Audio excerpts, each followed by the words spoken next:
Vote গ্রহণ শেষ হওয়ার আগ মুহূর্তে জাকসু নির্বাচন বর্জন করল ছাত্রদল সমর্থিত প্যানেল।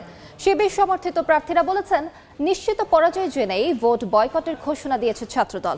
এদিকে ভোট বর্জনের ঘোষণা দিয়েছে সংসপ্তক পর্ষদও। অব্যবস্থাপনার অভিযোগ তুলে নির্বাচনী দায়িত্ব থেকে সরে দাঁড়িয়েছেন জাতীয়তাবাদী ফোরামের কয়েকজন শিক্ষকও। এর আগে দুই প্যানেলের প্রার্থীদের অভিযোগ পাল্টা অভিযোগ ছড়ায় উত্তেজনা।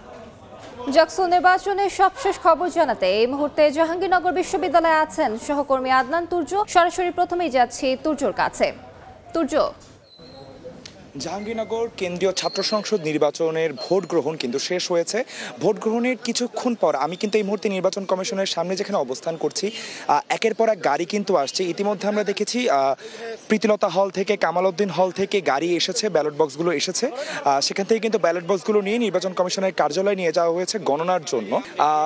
আপনারা ইতিমধ্যে জানতে পেরেছেন যে প্রাথমিকভাবে কিন্তু বিএনপি সমর্থিত যে প্যানেল রয়েছে তারা কিন্তু ভোট বর্জন করেছে। একই সাথে বাম সমর্থিত যে প্যানেল রয়েছে তারাও কিন্তু ভোট বর্জন করেছে। ইতিমধ্যে কিন্তু সব মিলিয়ে নির্বাচন কমিশনের সামনে এক ধরনের থমথমে এবং উত্তেজনাকর পরিস্থিতি বিরাজ করছে।